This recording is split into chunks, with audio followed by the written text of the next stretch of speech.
नमस्कार दोस्तों, IMP news में आपका स्वागत है। आज बात करने जा रहे हैं सावेर उपचुनाव को लेकर। हमारे साथ मौजूद है हमारे सहयोगी शैलेंद्र कश्यप।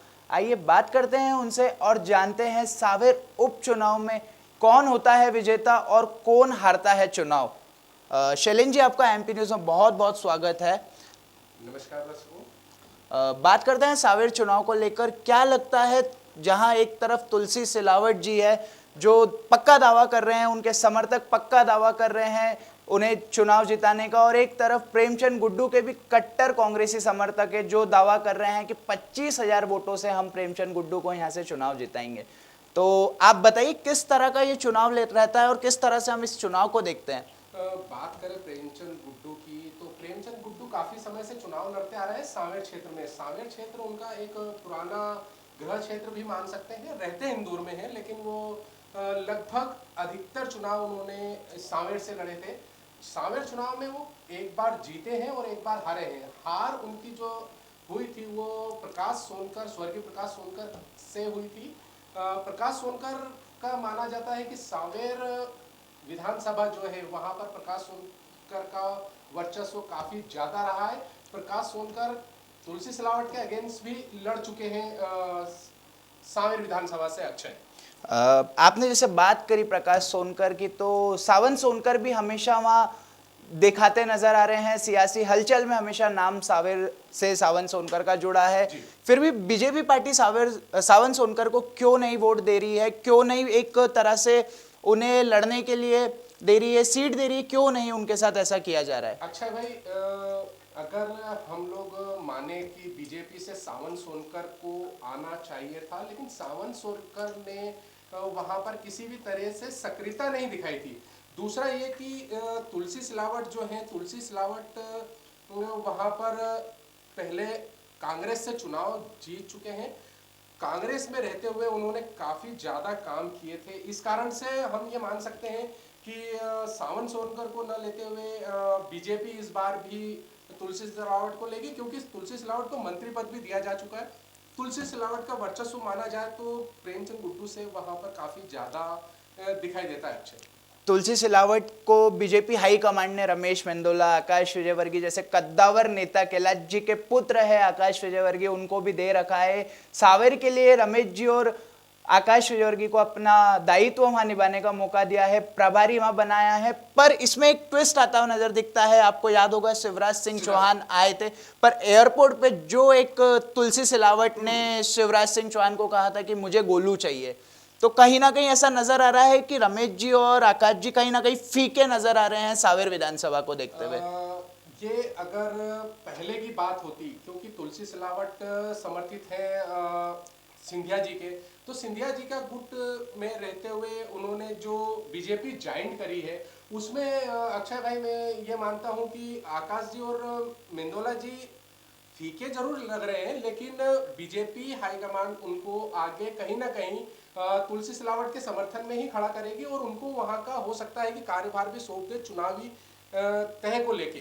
बीजेपी में भी मन मुटाव देखी जा रही है। जिस दिन से सीएम शिवराज सिंह चौहान इंदौर दौरे पर आए थे, उसके बाद देखा जा रहा है रमेश मेंदोला और आकाश विजयवर्गीय ने अपना कहीं ना कहीं पत्ता काटते हुए नजर आ रहे हैं सावेर विधानसभा से, और गोलू शुक्ला को तुलसी सिलावट के सावेर सौंपने के बाद कहीं ना कहीं गोलू शुक्ला उस जगह मैदान में डटे हुए हैं। आए दिन कार्यकर्ताओं की बैठक ले रहे हैं, आए दिन वहां पे अपनी प्रतिक्रिया दिखा रहे हैं, सियासी हलचल दिखा रहे हैं। तो ऐसा क्या है गोलू शुक्ला में जो गोलू शुक्ला कहीं ना कहीं देखा है तो रमेश जी से बाहरी पड़ते नजर दिख रहे हैं? भाई गोलू शुक्ला जी की अगर बात करें तो गोलू शुक्ला जी बाणगंगा में जो है सावेर से काफी लगा हुआ क्षेत्र है, और उनके अगर हम बात करें बीजेपी में तो विष्णु प्रसाद जी शुक्ला का सावेर में काफी वर्चस्व रहा है, जिसको देखते हुए गोलू शुक्ला को आगे बढ़ाने की कोशिश की थी अक्षय वहां पर। लेकिन आज की परिस्थिति अगर हम लोग चुनावी हलचल में देखें तो कहीं ना कहीं तुलसी सिलावट गोलू से ज्यादा भारी है, क्योंकि वो विधायक पूर्व रह चुके हैं। हाँ, ये बात जरूर है कि जो गोलू शुक्ला है, गोलू शुक्ला कहीं ना कहीं बीजेपी में भी युवा नेता के रूप में उभर के आए हैं, लेकिन अगर हम अभी उपचुनाव की बात करें तो पूरे मध्य प्रदेश में 24 सीटों में है और ये बीजेपी को सीट लाना बहुत ज़्यादा जरूरी है, क्योंकि अगर ये सीट अगर इनके हाथ से जाती है तो आगे उपचुनाव में इनके लिए काफ़ी तकलीफदायक रहेगी। इसलिए ये कोई नया प्रयोग न करते हुए ये तुलसी सिलावट को ही आगे बढ़ाने की कोशिश करेंगे। अच्छा है। कहीं ना कहीं आप मानते हैं प्रेमचंद गुड्डू में भी के सपोर्ट में कांग्रेस के दिग्गज नेता, जैसे आपने नाम लिया विष्णु प्रसाद शुक्ला, उनके जो पुत्र है संजय शुक्ला, वो कांग्रेस के एक विधायक है। उसके बाद भी आपने कहीं ना कहीं चीज नोटिस करी होगी कि सावेर विधानसभा में जहां विष्णु प्रसाद शुक्ला का एक वर्चस्व है, उसके बाद भी संजय शुक्ला प्रेमचंद गुड्डू के समर्थन में नहीं जा रहे हैं, ना उनकी किसी तरह की मदद कर रहे। तो ऐसा कहीं ना कहीं कांग्रेस पार्टी में भी अपन को नजर आ रहा है कि प्रेमचंद गुड्डू के साथ कोई कांग्रेस का बड़ा हाथ, बड़ा नेता सावेर विधानसभा में नहीं। बात करें अपन संजय शुक्ला और कांग्रेस की, तो कांग्रेस कहीं ना कहीं बिखरी नजर आ रही है। इंदौर के अंदर भी उनका बिखराव इसी चीज से देखा जा सकता है कि विनय बाकलीवाल और चोकसे जी के बीच में कहीं ना कहीं कुछ ऐसी विवाद की स्थिति बनी थी। तो ये स्थिति हमेशा बनती नजर आती है कांग्रेस में। कांग्रेस हमेशा बिखराव में रहती है। अगर कांग्रेस यही चीजें अगर संभल के चले और लोग एक होकर चले तो कहीं ना कहीं चुनाव में भारी पड़ सकते हैं। प्रेमचंद गुड्डू की बात करें तो प्रेमचंद गुड्डू पहले कांग्रेस में आए, कांग्रेस में रहते हुए फिर उन्होंने कैलाश जी का हाथ पकड़ा, कैलाश जी का हाथ पकड़ के उन्होंने बीजेपी ज्वाइन लगभग कर ली थी, लेकिन तुरंत ही उन्होंने अपना पासा पलट के और फिर वो सीधे कांग्रेस में आ गए, क्योंकि उनको कांग्रेस में सावेर से कोई प्रत्याशी नजर नहीं आया। और उन्होंने इसी चीज का फायदा उठाते हुए वापस, लगता मुझे यही है कि वो कहीं ना कहीं अपना फायदा उठाने के चक्कर में ही कांग्रेस के अंदर वापस से आए हैं। आपको कहीं ना कहीं ऐसा लगता है कि प्रेमचंद गुड्डू ने सावेर विधानसभा के चक्कर में अपना दल बदला है और अपना बीजेपी पार्टी फिर से छोड़ के उनके पुत्र अजित बोरासी के साथ वो कांग्रेस में आए हैं? और अभी भी शैलेंद्र जी, मैं आपको क्लियर कर दूं, अभी भी कहीं ना कहीं पार्टी ने अभी क्लियर नहीं करा है कि प्रेमचंद गुड्डू को ही सावेर विधानसभा से लड़ने का टिकट मिलेगा।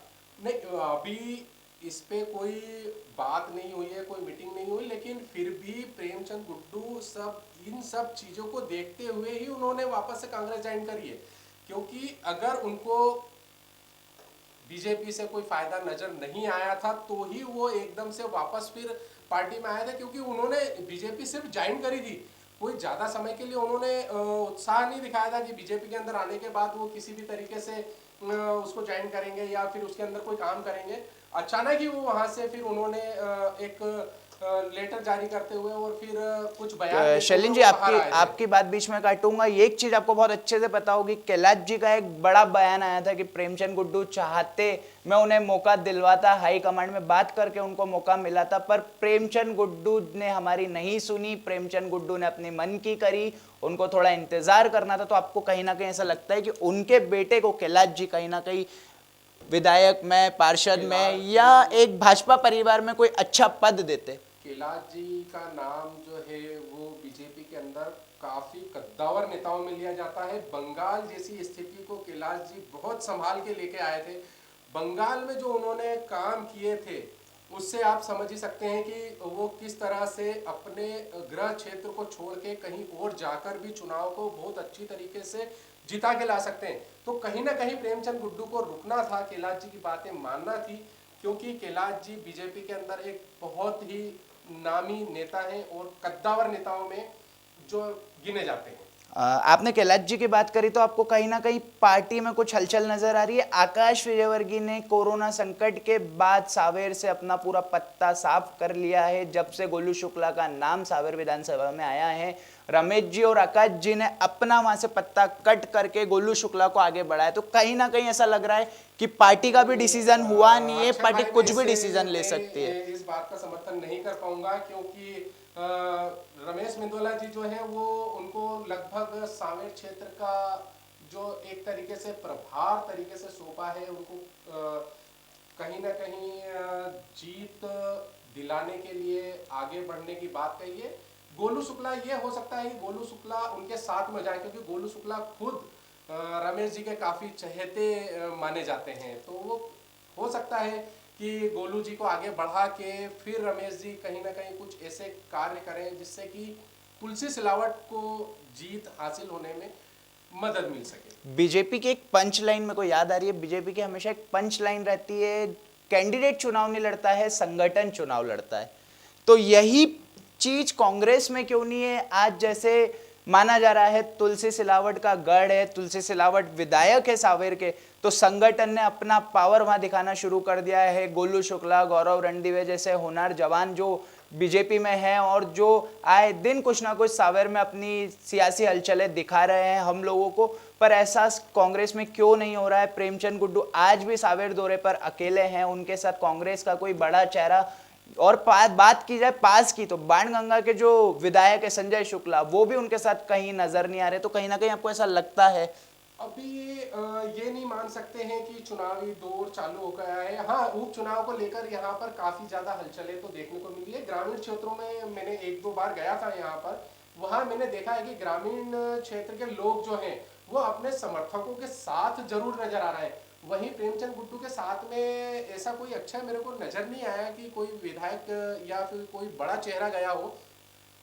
जबकि संजय शुक्ला जो है पास ही के क्षेत्र के हैं, उनको हो सकता है कि उनका समर्थन मिला ना मिला, क्योंकि प्रेमचंद गुड्डू अचानक ही कांग्रेस से, और फिर चेहरा हो सकता है कि कुछ दूसरे चेहरे भी सावेर विधानसभा से खड़े हो सकते हैं, क्योंकि अभी भी कुछ कहा नहीं जा सकता है कि सावेर विधानसभा में गुड्डू, प्रेमचंद गुड्डू को आगे कांग्रेस लेकर आ पाएगी या नहीं, क्योंकि उनके कांग्रेस में अधिकतर बिखराव ही देखने को मिला है। मुझे कभी भी ऐसा नहीं है, यहाँ अगर इनकी कोई बैठकें होती हैं तो बैठकों में भी ये एक दूसरे पे आरोप प्रत्यारोप लगाते नजर आते हैं। मुझे ये अच्छा है। बिखराव तो मेरे को बीजेपी पार्टी में भी दिख रहा है। जब से तुलसी सिलावट ने कांग्रेस छोड़ बीजेपी का दामन पकड़ा है, उसके बाद से राजेश सोनकर और सावन सोनकर, जो कि कद्दावर नेता कहलाते थे सावेर के, वो कहीं ना कहीं वहां से डिस्टेंस मेंटेन करने में लग गए हैं। उसके बाद ही कैलाश विजयवर्गीय अपनी टीम के साथ रमेश मेंदोला, मनीष शर्मा जैसे लोगों को लेकर सावेर पूर्व विधायक राजेश सोनकर जी के घर गए थे, उनको वहां पे समझाया है। अब नतीजा आपके सामने है, देखते हैं किस तरह से कैलाश जी के बोलने पर राजेश सोनकर, जिनका एक कद्दावर नेताओं में नाम आता है, सावेर से पूर्व विधायक कहलाते हैं, देखते हैं क्या करते हैं और किस तरह से तुलसी सिलावट को चुनाव जिताने में मदद करते हैं। ये तो देखने की बात रहेगी अक्षय, क्योंकि सावेर उपचुनाव अब बीजेपी के लिए भी एक अहम चुनाव रहेगा। वहीं कांग्रेस के लिए भी सीट जीतना जरूरी है, क्योंकि कहीं ना कहीं अगर इसको देखा जाए तो ये उपचुनाव अब कमलनाथ के लिए भी जरूरी है, क्योंकि कमलनाथ जैसे चेहरे को अगर कांग्रेस आगे बढ़ाना चाहेगी तो इसको उपचुनाव जीतना बहुत जरूरी है। अक्षय, देखते हैं क्या होता है आगे चल के, किस प्रकार से सावेर उपचुनाव के अंदर दोनों नेताओं, दोनों गुट कांग्रेस और बीजेपी किस तरह से आगे बढ़ती है, किस तरह से अपने उम्मीदवारों को उतारती है। अक्षय, कहीं ना कहीं आपको ऐसा लगता है राजेश सोनकर को जो प्रभार सावेर का देना चाहिए था वो नहीं दिया है? एक तरह से राजेश सोनकर की विधानसभा सीट सावेर से चली गई है, तो तुलसी सिलावट के जीतने के बाद जो राजेश सोनकर को टिकट मिलना रहता है हमेशा सावेर से, अब आपको भी पता है कि जिस दिन से तुलसी सिलावट विधानसभा सावेर जीत जाते हैं तो वहां से पक्की तरह से सावन सोनकर और राजेश सोनकर का नाम कट जाएगा। तो आपको लगता है कहीं ना कहीं राजेश सोनकर दिक्कत दे सकता है तुलसी सिलावट को? नहीं, क्योंकि ये संगठन की बात होती है और बीजेपी में संगठनात्मक तरीके से जो लोग जुड़ाव में रहते हैं वो कुछ हद तक तो ये माना जाता है अच्छा है कि कहीं भी कुछ ऐसी दिक्कतें नहीं आएंगी। फिर भी उपचुनाव है, देखते हैं आगे क्या होता है, क्योंकि इसमें कयास लगाना थोड़ा सी गलत होगा, क्योंकि किसी भी तरीके से हम किसी भी नेता को, किसी भी प्रतिनेता को हम लोग इस प्रकार से नहीं बोल पाएंगे कि वो आगे चल के किसी भी नेता को दिक्कत दे सकते हैं, क्योंकि ये अपने पार्टी की एक अपनी उम्मीदवारी होती है और अपने एक पार्टी का निर्णय होता है जो पार्टी के स्तर पे ही लिया जाए तो ज्यादा बेटर रहेगा। इस पे मैं कुछ बोल नहीं पाऊंगा। अक्षय, मैं भी बात बीजेपी और कांग्रेस की नहीं कर रहा हूं, बात एक होती है आम जनता की जिस पे निर्भर होता है चुनाव। शिवराज सिंह चौहान से लेकर बड़े बड़े नेताओं ने बयान दिए हैं कि हम वापस से 24 विधानसभा सीटों में बीजेपी को जीत दिलाएंगे, पर कहीं ना कहीं मेरे को ऐसा लगता है कि ये जो भी हुआ है बीते दिनों में कि विधायकों ने पार्टी बदली है, विधायक उन कांग्रेस छोड़ के बीजेपी में गए, पर अब ये डिसीजन उन्होंने लिया था, पार्टी ने लिया था, पर अब दौर बदल गया है। अब जो डिसीजन है वो आम जनता को लेना है। तो कहीं ना कहीं मेरे को ऐसा लगता है कि आम जनता वापस से ना चाहते हुए भी कांग्रेस को जिता दे, कांग्रेस का मुख्यमंत्री बन जाए, कांग्रेस की सरकार आ जाए। आपको इस बारे में क्या कहना? और ये अपना अंतिम सवाल है, इसके बाद अपन इस शो को यहीं अच्छा खत्म भाई, करेंगे। मैं ये मानता हूँ कि जो सावेर चुनाव होते हैं वहाँ पर जनता कहीं ना कहीं दोनों पार्टियों को लेकर चलती है। पहले की बात की जाए तो 98 में या 98 के पहले की बात की जाए तो लगातार कैंडिडेट बदलते रहे। एक बार बीजेपी का जीता है, एक बार कांग्रेस का जीता है, तो इसलिए अभी उपचुनाव में कुछ बोलना कठिन रहेगा। लेकिन तुलसी सिलावट कहीं ना कहीं कांग्रेस पे भारी पड़ते नजर आ रहे हैं, क्योंकि कांग्रेस के कई ऐसे सांवेर के नेता हैं जो कि अब तुलसी सिलावट के साथ हैं। उन्होंने कांग्रेस पार्टी छोड़ दी, इसलिए कांग्रेस को भारी नुकसान यहाँ पर हो सकता है। अच्छा, ये मेरे हिसाब से। शैलेंद्र जी, आपका बहुत बहुत धन्यवाद। आईएमपी न्यूज ऑफिस आए, आपका दिल से शुक्रिया। दर्शकों का आईएमपी न्यूज में बहुत बहुत स्वागत करते हैं। वो तो आम जनता ही डिसाइड करेगी कौन जीतता है कौन हारता है। चुनावी जो हलचल मची है उसमें आईएमपी न्यूज का एक ये नया शो आप देख सकते हैं डेली। अक्षय कुमायूं के साथ आईएमपी न्यूज इंदौर।